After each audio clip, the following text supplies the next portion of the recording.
Hello everyone, welcome back to GK today. और ये है हमारी daily UPSC prelims model and previous questions analysis की सीरीज़। और आज इसमें हमारा ये 18th सेशन रहने वाला है। चलिए स्टार्ट करते हैं। फर्स्ट है कंसीडर द फॉलोइंग पेयर्स। यहाँ पे 4 पेयर्स दिए हुए हैं, आपको बताना है कि जो एसोसिएटेड पेयर्स हैं वो सही हैं या फिर नहीं। फर्स्ट है ज़ुरोंग चाइना। ज़ुरोंग क्या चीज़ है? ये चाइना का पहला मार्स रोवर था जिसको कि कैरी किया गया था बाय चाइना के तियान-1 स्पेसक्राफ्ट कब 2021 में। ठीक है, तो ये इसका नाम ज़ुरोंग क्यों रखा गया है? ये actually Chinese mythical fire God हैं, इसीलिए इनका नाम ज़ुरोंग रखा गया। ठीक है, तो ये बिल्कुल सही पेयर है, ये वाला सही हो जाएगा।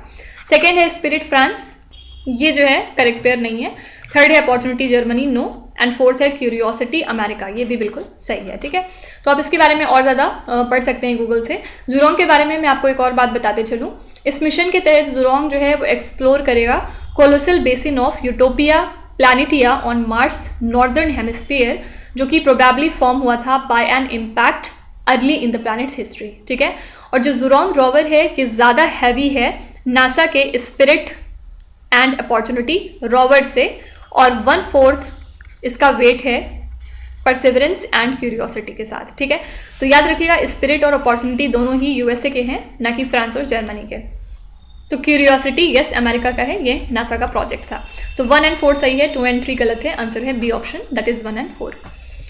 Which of the following provisions are included in the Multi-State Cooperative Societies Amendment Act 2023? इस एक्ट में क्या बातें लिखी हुई हैं? The act establishes a cooperative election authority. The act introduces the Cooperative Rehabilitation, Reconstruction and Development Fund.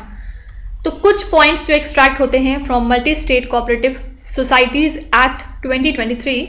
सबसे पहली बात इसमें यह है कि इन्हांस्ड ट्रांसपेरेंसी एंड अकाउंटेबिलिटी। इस एक्ट में ज़्यादा इंफेसिस दिया गया है ट्रांसपेरेंसी के ऊपर, कुछ इंपॉर्टेंट मेजर्स को इंट्रोड्यूस करा के, जैसे कि concurrent audits for multi state cooperative societies, जिससे कि इन सोसाइटीज़ का जो फाइनेंशियल ऑपरेशन है वो एंश्योर रहेगा और रेगुलर बेसिस पे उनको स्क्रूटनाइज किया जाएगा, जिससे कि अकाउंटेबिलिटी प्रमोट होगी और फाइनेंशियल इरेगुलरिटीज़ को हम प्रिवेंट कर सकते हैं। ठीक है, सेकेंड इसका इंपॉर्टेंट पॉइंट था कि कोऑपरेटिव इलेक्शन अथॉरिटी, क्योंकि इस एक्ट के थ्रू स्टैब्लिश करने की बात की गई थी एक तरह का कोऑपरेटिव इलेक्शन अथॉरिटी, जो कि रिस्पॉन्सिबल होती है for overseeing the electoral processes with in cooperative society. ठीक है, तो इस अथॉरिटी में एक चेयरपर्सन होंगे, एक वाइस चेयरपर्सन होंगे और कुछ लिमिटेड नंबर ऑफ मेंबर्स होंगे जिनको कि सेंट्रल गवर्नमेंट अपॉइंट करेगा।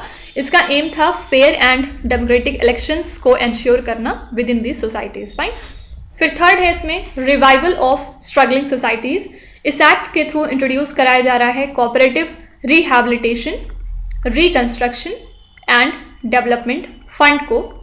इस फंड को इस वे में डिज़ाइन किया गया है ताकि जो distressed multi state cooperative societies हैं उनको रिवाइव किया जाए और उनको हेल्प किया जाए कि वो फाइनेंशियल चैलेंजेस को ओवरकम कर सकें और जो कंटिन्यूड फंक्शनिंग है उसको इनेबल कर सकें। ओके, फिर फोर्थ पॉइंट है यहाँ पे इलेक्ट्रॉनिक फाइलिंग एंड एडमिनिस्ट्रेशन। इस एक्ट के थ्रू एडमिनिस्ट्रेटिव प्रोसीजर्स को मॉडर्नाइज किया जा रहा है bye allowing the applications, documents, returns, statements and accounts जिनको कि इलेक्ट्रॉनिकली फाइल किया जाएगा। और ये जो डिजिटाइजेशन स्ट्रीमलाइन प्रोसेस है, इसकी हेल्प से पेपर वर्क रिड्यूस होगा और एफिशिएंसी हमारी इंक्रीज होगी in the functioning of cooperative societies. और फिफ्थ पॉइंट है stringent penalties and redressal mechanism.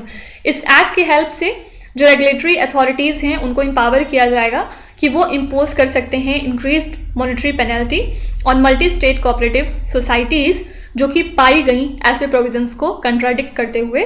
इसके अलावा जो एक्ट है वो स्टैब्लिश करता है मैकेनिज्म कंप्लेंट्स को एड्रेस करने के लिए, जिससे कि जो ग्रीवेंसेज हैं उनको इंश्योर किया जाएगा कि वो प्रॉपर तरीके से एड्रेस हो सकें और रिजॉल्व हो सकें। ठीक है, तो फर्स्ट है the act establishes a cooperative election authority, yes बिल्कुल सही बात है।